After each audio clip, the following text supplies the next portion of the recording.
அனைத்து தமிழ் மக்களுக்கும் கணேஷின் பணிவான வணக்கம். வாங்க ஃப்ரெண்ட்ஸ், மார்க்கெட் பற்றி டிஸ்கஸ் பண்ணலாம்.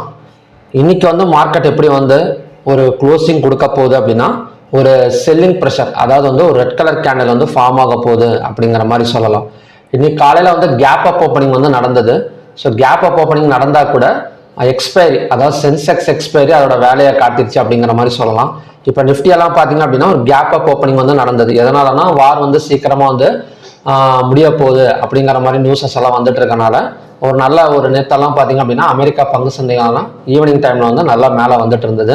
ஸோ அதை பேஸ் பண்ணி காலையில் நிஃப்டியும் ஒரு 50 பாயிண்ட் நெகட்டிவ்ல ஓப்பன் ஆனால் கூட மறுபடியும் பார்த்தீங்க அப்படின்னா கொஞ்சம் பாசிட்டிவ் வந்தது. ஸோ 9:15 ஓப்பன் ஆன மார்க்கெட்டு 23,840 நமக்கு ஒரு டபுள் டாப் ரெசிஸ்டன்ஸ் எடுத்துட்டு மறுபடியும் ஒரு டவுன் சைடு வந்திருக்கு அப்படிங்கிற மாதிரி சொல்லலாம். ஓகேங்களா? ஸோ இது கண்டினியூ ஆகுமான்னு பார்க்கறதுக்கு முன்னாடி மற்ற டீட்டெயில்ஸ் எல்லாம் பார்த்துட்டு இருந்தலாம். இப்போ இந்தியா ருப்பி, அதாவது யூஎஸ்டி ஐஎன்ஆர் 96.33 ட்ரேட் ஆகிட்டு இருக்கு. அதாவது எஸ்டர்டே ஹை 96.96, கிட்டத்தட்ட 97 வரைக்கும் போனது. இப்போ பார்த்தீங்க அப்படின்னா 96.33.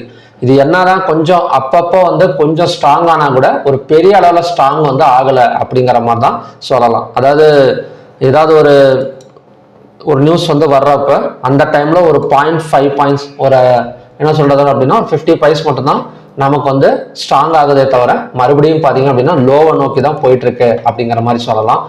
இது இப்போ ஆர்பிஐ கண்ட்ரோல் பண்ணும் அப்படின்னா என்ன பண்ணுவாங்க அப்படிங்கிறத பார்த்துட்டு அதுக்கப்புறம் பார்த்தீங்க அப்படின்னா நம்ம மார்க்கெட்டை பற்றி டிஸ்கஸ் பண்ணலாம். இப்போ ஆர்பிஐ இன்ட்ரெஸ்ட் ரேட்டை ஹைக் பண்ணாங்க. அதாவது இப்போ 5.25% இன்ட்ரெஸ்ட் ரேட் போயிட்டு இருக்கு.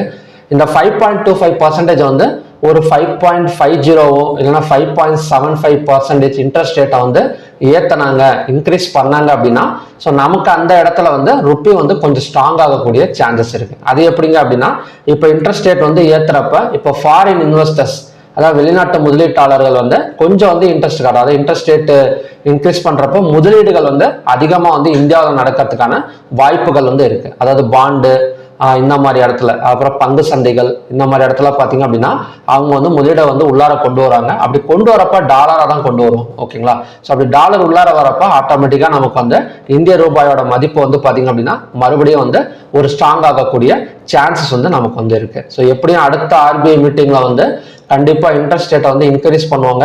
இல்லை அப்படின்னா கூட இன்னும் கொஞ்ச நாள்ல, இன்னும் ஒரு வாரம் இல்லை 10 நாள்ல இதே மாதிரி 97 97.5 இந்த மாதிரி எல்லாம் கொஞ்சம் போயிடுச்சுன்னு வச்சுக்கோங்களேன். ஒரு உதாரணத்துக்கு சொல்றேன், இன்னொரு 10 நாள்ல ஒரு 100 ரீச் ஆயிடுச்சுன்னு வச்சுக்கோங்களேன். அதெல்லாம் ஆகுமாங்கன்னு கேட்டீங்கன்னா ஆகிறதுக்கு வாய்ப்புகள் இருக்குங்கிற மாதிரி தெரியுது. ஒரு 100 வந்துருச்சுன்னா கூட ஒரு அவசரமான ஒரு மீட்டிங்கை போட்டு இன்ட்ரெஸ்ட் ரேட்டை இன்க்ரீஸ் பண்றதுக்கான வாய்ப்புகள் நிறைய இருக்கு. இப்போதைக்கு என்ன சொல்றது அப்படின்னா, வெளிநாட்டு முதலீட்டாளர்களை அட்ராக்ட் பண்ணணும். ஸோ அதுக்கு ஒரே ரீசன் அதுக்கு ஒரே வழி பார்த்தீங்க அப்படின்னா இந்த இன்ட்ரெஸ்ட் ரேட்டை ஏத்துறது தான். ஓகேங்களா? ஸோ பார்க்கலாம் எப்போ ஏற்றுவாங்க அப்படின்னு. ஸோ உங்களுக்கு இதை பற்றின ஏதாவது ஒரு டீட்டெயில்ஸ் தெரிஞ்சது, இல்லைங்க இந்த மாதிரி நடக்காது, இந்த மாதிரி தான் நடக்கும் அப்படிங்கிற மாதிரி நீங்கள் ஏதாவது திங்க் பண்ணீங்க அப்படின்னா மறக்காம கமெண்ட் செக்ஷன்ல அதுக்கான ரீசனை சொல்லிட்டு போங்க. ஸோ எல்லாருமே பார்த்து தெரிஞ்சுக்குவாங்க, நானும் பார்த்து தெரிஞ்சுக்குவேன். ஓகேங்களா? So okay, next stock heat map பார்த்தோம் அப்படின்னா நமக்கு எல்லாம் கலந்த மாதிரி தான் இருக்கு. அதாவது அதானி போர்ட்ஸ் அது கொஞ்சம் பரவாயில்ல, பெல்லு, அதுக்கப்புறம் பார்த்தீங்கன்னா ஹிந்துநிவல், பாரதி ஏர்டெல் எல்லாம் கொஞ்சம் டவுன்ல இருக்கு. ஸோ என்ன சொல்றது அப்படின்னா பாதி ஸ்டாக்ஸ் ஒரு நியூட்ரல் மார்க்கெட் மாதிரி தான் இருக்கு. ஒரு பெரிய பக்கம் செல்லிங்கும் நடக்கல, ஒரு பெரிய பக்கம் பையிங் நடக்கல. ஓவராலா பார்த்தீங்க அப்படின்னா ஒரு நியூட்ரல் மார்க்கெட் மாதிரி தான் நமக்கு ஸ்டாக் ஹிட் மேப் காட்டுது. ஓகேங்களா? Next world stock exchange. So world stock exchange மட்டும் பாசிட்டிவ்ல தாங்க இருக்கு. இன்னைக்கு சென்செக்ஸ் எக்ஸ்பைர்னால பணத்தை வெளியே எடுத்திருக்காங்க. அப்புறம் ருப்பி வீக்னால பணத்தை வெளியே எடுத்திருக்காங்கன்னு சொல்லலாம். பட் வேர்ல்டு ஸ்டாக் எக்ஸ்சேஞ்சை பொறுத்த வரைக்கும் இந்த ஈரான் யுஎஸ் வார் என்ற நியூஸ் பார்த்தீங்க அப்படின்னா இன்னும் இம்பாக்ட் கொடுத்துட்டு இருக்கு அப்படிங்கிற மாதிரி சொல்லலாம். கிட்டத்தட்ட ஒரு 9 பாயிண்ட் மேலே வந்துட்டு இருக்கு. இப்போ மறுபடியும் ஒரு 9 பாயிண்டோ இல்லை ஈவினிங்ல ஒரு 20 பாயிண்ட் 30 பாயிண்ட் எல்லாம் அமெரிக்கா மார்க்கெட் ஓப்பன் ஆனதுக்கு அப்புறம் மேலே வந்தது அப்படின்னா நாளைக்கு மறுபடியும் ஒரு கேப் அப் நடக்கிறதுக்கு சான்சஸ் இருக்கு. ஸோ இன்னைக்கு நடந்த கேப் அப் ப்ராஃபிட் புக்கிங் எடுத்துட்டு மறுபடியும் கீழே வந்தது. பட் நாளைக்கு நடந்திருக்க கேப் என்ன சொல்றது அப்படின்னா, நாளைக்கு ஏதாவது ஒரு கேப் அப் ஓப்பனிங்கோ ஒரு பாசிட்டிவ் மூவ்மெண்ட் ஓப்பனிங்கோ கொடுத்தது அப்படின்னா கண்டிப்பா நமக்கு மறுபடியும் ஒரு பாசிட்டிவ் வரதுக்கு சான்சஸ் இருக்கு. ஸோ அதை நம்ம சார்ட்ல பாக்குறப்ப நான் எக்ஸ்பிளைன் பண்றேன். ஓகேங்களா? ஓப்பன் இன்ட்ரெஸ்ட் டேட்டா எப்படிங்க இருந்தது அப்படின்னா ஈக்குவல் தான். ஒரு பெரிய அளவில் கால் ஆப்ஷன் சைடோ புட் ஆப்ஷன் சைடெல்லாம் புஷ் பண்ணல, ஒரு ஈக்குவல் க்ளோசிங் தான். என்எஸ்சியில் பார்த்தீங்க அப்படின்னா 3330 ஸ்டாக்ஸ் ட்ரேட் ஆயிருக்கு. அதில் 1970 பாசிட்டிவ், டிக்ளைன்ஸ் வந்து 1253. கிட்டத்தட்ட நெகட்டிவாக கம்பேர் பண்ணுறதை விட பாசிட்டிவ் தான் இன்னைக்கு வந்து அதிகமாக இருந்திருக்கு. அன்சேஞ்சு வந்து 107. 52 வீக் ஹைல பார்த்தீங்க அப்படின்னா ஒரு 86 ஸ்டாக்ஸும் 52 வீக் லோவில் வந்து ஒரு 25 ஸ்டாக்ஸும் நமக்கு வந்து ட்ரேட் ஆயிருக்குங்கிற மாதிரி சொல்லலாம். அப்பர் சர்க்கியூட்ல 112, லோயர் சர்க்கியூட்ல 57. என்எஸ்சியை பார்க்குறப்ப அதான் சொன்னல ஒரு நியூட்ரல் மார்க்கெட் தான். நெக்ஸ்ட் வந்து பார்த்தீங்க அப்படின்னா செக்டார் வைஸ் க்ளோசிங். செக்டார் வைஸ்ல பெரிய அளவுலையும் வெளியே எடுக்கிற, பெரிய அளவுலையும் உள்ளார கொண்டு வரல, ஓரளவு பரவாயில்ல அப்படிங்கிற மாதிரி சொல்லலாம் செக்டார் வைஸ் எல்லாம். இப்போ ஆட்டோ செக்டார் 0.31% மட்டும், auto sector, Nifty health, metal sector, PSU bank, pharma இதெல்லாம் கொஞ்சம் பாசிட்டிவ்ல இருக்கு. மற்றபடி bank Nifty, fin Nifty, FMCG இதெல்லாம் பார்த்தீங்கன்னா கொஞ்சம் நெகட்டிவ்ல இருக்கு. இப்போ பேங்க் நிஃப்டி எல்லாம் நமக்கு இந்த பேங்க் நிஃப்டி, ஃபின் நிஃப்டி எல்லாம் கொஞ்சம் நெகட்டிவ் வரதுக்கு காரணம் நான் இப்போ சொன்ன ரீசனாக கூட இருக்கலாம், பார்க்கலாம். இந்த ஆர்பிஐ வந்து இன்ட்ரெஸ்ட் ரேட்டை ஹைக் பண்ணிடுவாங்க அப்படிங்கிற ஒரு பயத்தில் மேபி ஒரு பேங்க் நிஃப்டி, ஃபின் நிஃப்டி ஒரு செல்லிங் ப்ரெஷர் நடக்குமா அப்படிங்கிறத பார்க்கலாம் அந்த நியூஸ் வந்ததுக்கப்புறம். ஓகேங்களா. நெக்ஸ்ட் வந்து ஹைவேட்டே ஸ்டாக்ஸ். இப்போ ஹைவேட்டே ஸ்டாக்ஸ் எடுத்துக்கிட்டோம் அப்படின்னா HDFC bank, State Bank of India இதெல்லாம் பார்த்தீங்கன்னா பெரிய அளவில் பாசிட்டிவ் க்ளோசிங் கிடையாது, பட் நெகட்டிவ் போகலை அப்படிங்கிற மாதிரி சொல்லலாம். மாருதி, சன்ஃபார்மா கொஞ்சம் பரவாயில்ல. Reliance, M and M, Shriram, TCS, Infosys எல்லாமே வந்து ஒரு நெகட்டிவ் க்ளோசிங் தான். டாப் கெய்னர்ஸ் லிஸ்ட்டில் பார்த்தீங்க அப்படின்னா Grasim, IndiGo, Apollo hospital, Bajaj auto, Trent இதெல்லாம் பார்த்தீங்கன்னா டாப் கெய்னர்ஸுக்கான ஸ்டாக். டாப் லூசர்ஸ்னு பார்த்தோம் அப்படின்னா Bajaj finance, Tata consumer, Infosys, Indian யூனிவர், டெக்எம் இதெல்லாம் பார்த்தீங்க அப்படின்னா டாப் லூசர்ஸுக்கான ஸ்டாக்ஸ். ஓகே. இப்போ நிஃப்டி வந்து என்ன மாதிரிங்க மூவ்மெண்ட் கொடுக்கும் அதான் நமக்கே தெரிஞ்சிடுச்சு. இந்த 23,840 பிரேக் அவுட் பண்ணாதான் இனிமேட் வந்து பை போகும் அப்படிங்கிற ஒரு கண்டிஷன்ல தான் நிஃப்டி நமக்கு வந்து நிற்குது.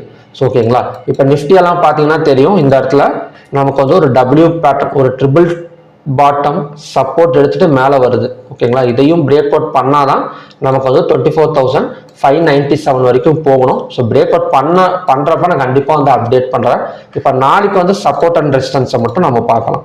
இப்போ நாளைக்கான சப்போர்ட் ஜோனுங்கிறது 23,598, ரெசிஸ்டன்ஸ்ங்கிறது 23,840. ஸோ இந்த 23,840 தான் ஒரு டபுள் டாப் ரெசிஸ்டன்ஸ் எடுத்திருக்கிறனால கண்டிப்பாக மறுபடியும் அதே இடத்துக்கு வந்தால் மேபி ஒரு 50 to 60 பாயிண்ட்ஸ் போக டவுன் ஆகக்கூடிய சான்சஸ் வந்து இருக்கு. நெக்ஸ்ட் வந்து பேங்க் நிஃப்டி. இப்போ பேங்க் நிஃப்டியோட நெக்ஸ்ட் சப்போர்ட் ஜோனுங்கிறது 53,196, ரெசிஸ்டன்ஸ்ங்கிறது 54,363. நெக்ஸ்ட் வந்து ஃபின் நிஃப்டி. இப்போ ஃபின் நிஃப்டி பார்த்தாலும் சேம் கண்டிஷன் தான். நெக்ஸ்ட் ட்ரிபிள் பாட்டம் சப்போர்ட் வந்து ஆல்ரெடி ஒர்க் அவுட் ஆயிருக்கு. மறுபடியும் 25,040 எல்லாம் வந்தால் அங்கிருந்து மேலே வரதுக்கு சான்சஸ் இருக்கு. ரெசிஸ்டன்ஸுங்கிறது 25,606. இப்போ எல்லா ஸ்கிரிப்டுமே எப்படி இருக்கு அப்படின்னா ஒரு பேரலல் சேனல் அப்படிங்கிற மாதிரி சொல்லலாம். அதாவது பேட்டர்ன் பார்த்தீங்க அப்படின்னா இப்போ ஃபின் நிஃப்டி எல்லாம் எடுத்துட்டீங்கன்னு வச்சுக்கோங்களேன், இந்த 25,612க்கும் இந்த லோ, அதாவது இந்த ஜோன் 25,009க்கும் பார்த்தீங்க அப்படின்னா ஒரு பேரலா போயிட்டு வந்துட்டு இருக்கு. ஏதாவது ஒரு பக்கம் பிரேக் அவுட் நடக்கணும். பிரேக் அவுட் நடந்தாதான் நமக்கு வந்து அடுத்தடுத்த மூவ்மெண்ட் வந்து நம்மளால வந்து ஃபைண்ட் அவுட் பண்ண முடியும் ஒரு ஸ்விங் டார்கெட் பார்க்குறப்ப. ஸோ மற்றபடி இன்ட்ராடேல நம்ம ஒரு டே ட்ரேடிங் சப்போர்ட் அண்ட் ரெசிஸ்டன்ஸ் எல்லாம் ரொம்ப ஈஸி தான். அதாவது ஆல்ரெடி எந்த இடத்துல வந்து ரெசிஸ்டன்ஸ் எடுத்திருக்கோம் அதே இடத்துல தான் நம்ம ரெசிஸ்டன்ஸை வந்து டிரா பண்ண முடியும், அதே வந்து சப்போர்ட் தான். ஸோ எந்த ஒரு ஸ்பெஷல் பேட்டர்னும் ஒரு ஸ்மால் டைம் ஃப்ரேம்ல வந்து கிரியேட் ஆகலை அப்படிங்கிற மாதிரி சொல்லலாம். இப்போதைக்கு ஸ்மால் டைம் ஃப்ரேம்ல ஒரு பேரலல் சேனல் மட்டும் தான் கிரியேட் ஆயிருக்கு. ஓகேங்களா. நிஃப்டி மிட் கேப் எடுத்துக்கிட்டாலும் சேம் கண்டிஷன் தான். 14,308 support zone, 14,591 resistance zone. Next வந்து சென்செக்ஸ். இப்போ சென்செக்ஸ் எல்லாம் பார்த்தீங்க அப்படின்னா இந்த இடத்த பிரேக் அவுட் பண்ணிட்டு கீழே தான் இறங்கிட்டு இருக்கு. ஓகேங்களா.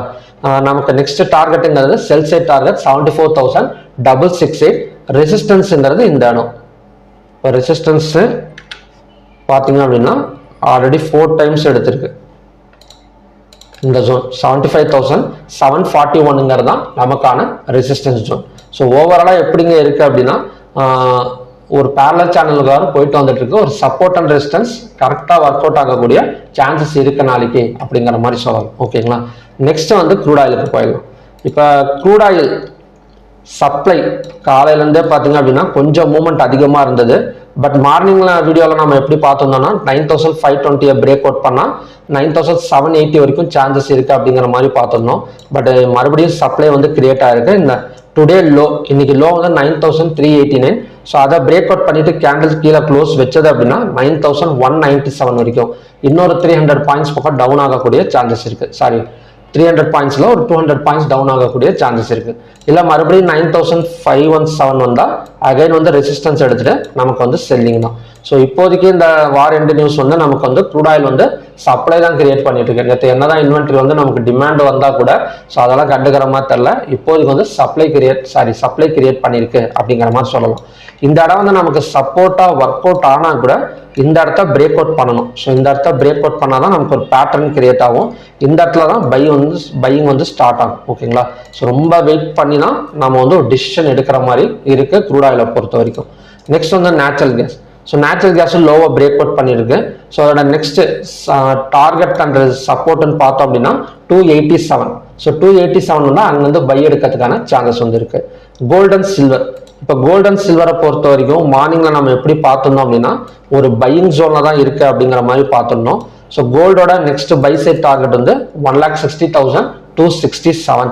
சில்வரோட பை சைட் டார்கெட் வந்து பார்த்தீங்க அப்படின்னா 2,82,758. நெக்ஸ்ட் சப்போர்ட் ஜோனுங்கிறது 2,64,842.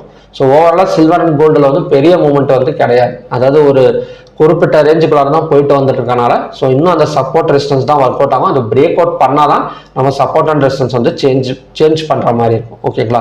ஸோ ஓகே ஃப்ரெண்ட்ஸ், இதான் பார்த்தீங்கன்னா இன்னைக்கான ஈவினிங் கண்டிஷன்ஸ். நிஃப்டி பார்க்கலாம்.